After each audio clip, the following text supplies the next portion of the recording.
Chris, what pleased you the most about that performance tonight? I think in a game where you feel in the box that most things are going okay, but you can't get a meaningful enough gap on the scoreboard, they're generally the most concerning ones, especially when you have such a high respect for what the opposition can do. And obviously, a couple of the Rayner goals changed things a little bit. And so in that context, like given that we're already thinking the game's going well, but we're not as far ahead as we would like to be, just the composure to hang in there and make sure that we continued playing the game. I mean, I still thought it was alive until pretty late in the last quarter. So the ability to hang in and keep playing the way that that we'd planned to play. If I had to rate the things I was most pleased with, that would be at number one. You mentioned the Rayner goals. Is that one of the main ways you think you're a better side this year than last year? Just like, not that you did lose your heads previously, but just that, sort of determination to we'll just keep persisting and it'll come eventually. Is that better this year, do you think? I think to a degree it is, Rowan. I think a lot of that, look, I accept that that's true, but I think a lot of the reason for that would be the natural evolution of some of our younger players in particular, and not only the younger ones, but some of those who haven't had a lot of experience in these big games. Lawton Humphries is kind of second year. I think everyone in the world knows now Sean Manners 28, but he's still a new player. Connor O'Sullivan, it's quite a big group of guys. I've got a lot of admiration for the way Shannon Neal's developed to become a really important player for us. So I think the growth of those guys and the confidence they've got in their game, it's not only helped us generally, but gives us even more confidence in the big moments that they're not going to be overawed. You mentioned the Rayner goals in that first question. What did you think of that period there when everything just got out of control a bit? Well, interestingly, we didn't think it got out of control. We thought that, in the box there was not much you can do about it. And the emphasis for us was making sure the players didn't get too frustrated by it. And I thought that was, for the most part, that was handled pretty well on our part. It's just one of those things that, obviously I'll let you guys talk about it. I don't really want to talk about it. But I was pleased on a couple of fronts. The composure of our guys. I've been at the Cats for a while, but I don't think I've heard our crowd as engaged as they were. And maybe that was something that sparked them even more. They were almost getting taunted there at one stage. And, even in the box, which is pretty well insulated, we could tell that the crowd was up and about. And you wouldn't want to design it that way, but it did add a little bit of extra spice to the game, I thought. About that rule, like no one wants to see sort of incidents off the ball, but 150 odd metre turnaround, is that too great a penalty? Do you think is that something we need to look at? I think it'd be a good discussion to have. I would like to think about it a little bit more before I gave an opinion on it, but it's worthy of discussion. The first one, and then the second one too. Like I guess some people might debate whether it's too big a penalty to be a free kick on the goal line as opposed to one in the centre bounce. And then it would the next step would be, want to be really sure that it's right. But that goes for other decisions in the game as well. But we shouldn't kid ourselves that a free kick 10 metres out from goal is the same as a free kick at the other end. But I think the umpires would say, well, we don't get any discretion there. We've just got to call them as we see it. But this is my way of not talking about it, Rowan, but I'd encourage you to. Chris, have you or anyone in the box actually looked back at it and have any view on whether he went down a little too easily? Oh, well, I'm not going to comment on that, but because I think it's pretty obvious, so I think I'll let others comment on it. But funnily enough, I did try to find it. It was so far away, you couldn't see in the behind the goals vision. And then, fortunately, one of my colleagues in the box said, you don't want to see it on the broadcast vision. So I didn't see it until post-game. Chris, from a coaching perspective, you must have been really delighted with the pressure around the ball early in the game, and that just forced the Lions into turnover and, more importantly, handballing and over-possessing the ball. Well, it's the way they play, and last time they played us, it was very effective for them. So I think I did hear a stat. I don't get too hung up on the stats, especially live, but it was a big tackling game for us in the first half, and maybe they contributed to a little bit of that. But I've seen them carve teams up with their hands, so I wouldn't describe it as overusing it. And your ability to be able to take marks inside 50 tonight was a real advantage for you. Yeah, always is. Most effective stat in footy is an effective kick inside 50, which generally means you mark it. How important was Jeremy Cameron's first quarter just to set the tone for the night? Well, I thought he attacked the game brilliantly. Like, he's such an important player for us in terms of his flexibility, but he was hot early. Like he actually missed a couple of shots that you'd half expect him to kick, especially the first one.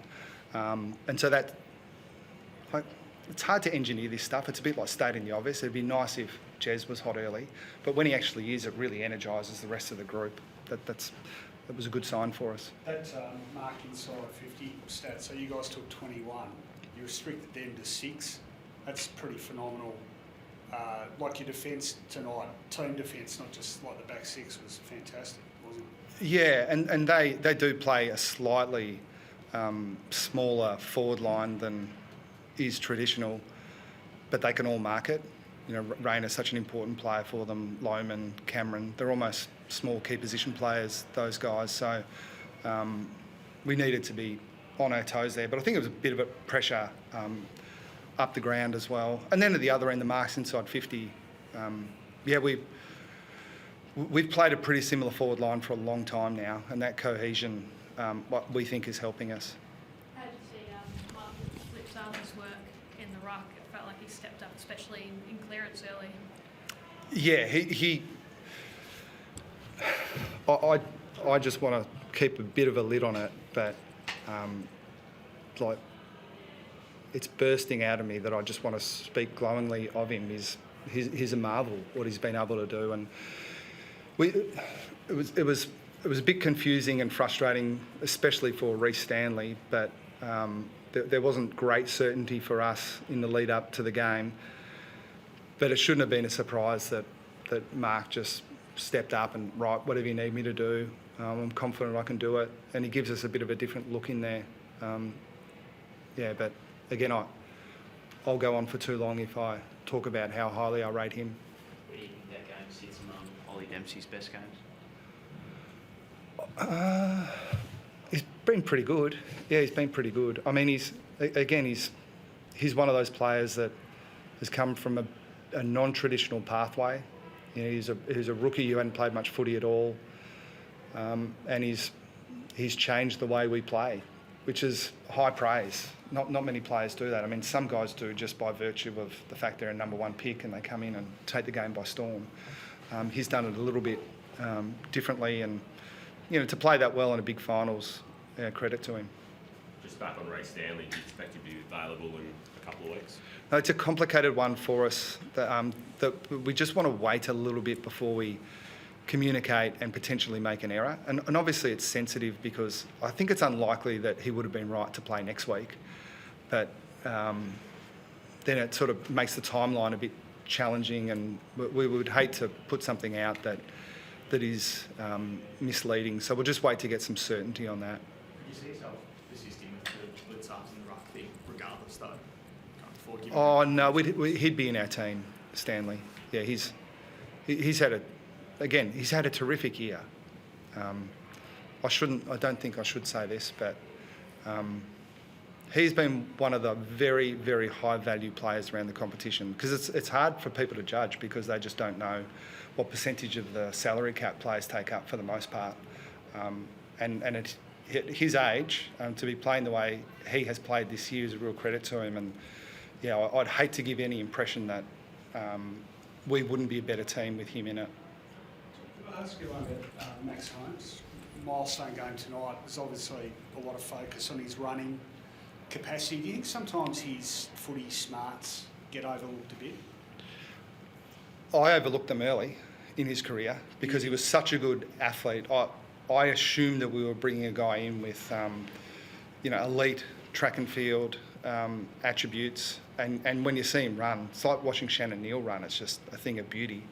But very, very quickly, his ability to read the game, the way he uses his hands, said at least to me that he was more a footballer that could run rather than the other way around. But he's had an amazing year. I've said it enough in other interviews, so I'll say it again. I mean, I rarely say publicly how we rate our players, but we're pretty clear that he's been our best player this year. So again, it was good to see him perform in a final. He must have been just delighted with the game with Mullen tonight. His role on the clay was a really important factor in the game, but also to turn that into a goal for himself, a great milestone for him.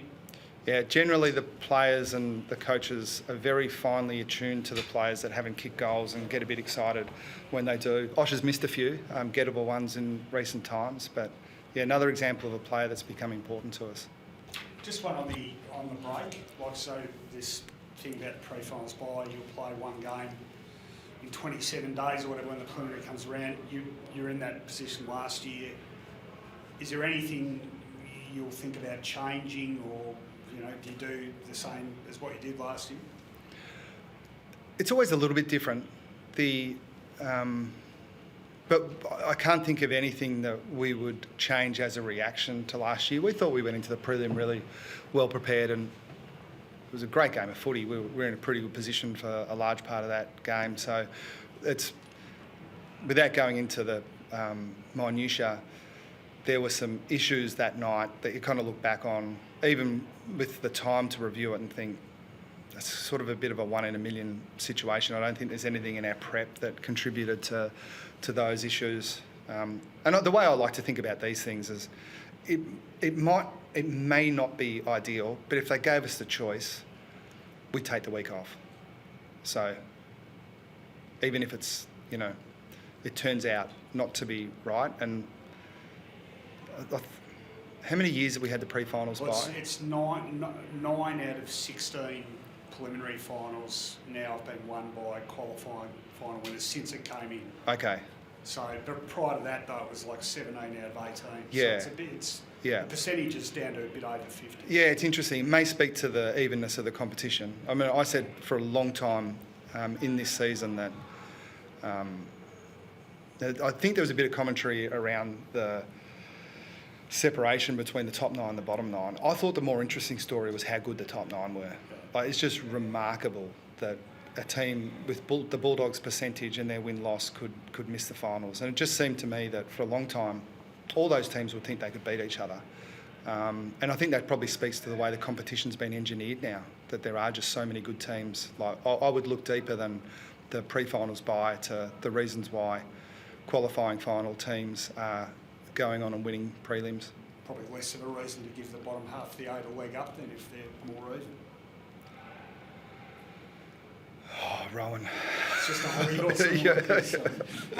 Might leave it. Me too, but Sarah's, she's getting nervous because I can talk for a long time about that stuff, and it wouldn't help anyone. I'll give you a buzz later. One-on-one, yeah. Thanks, Deb. Undisclosed sources, that's who I'll be. All right, thanks guys. Everyone. Thank you.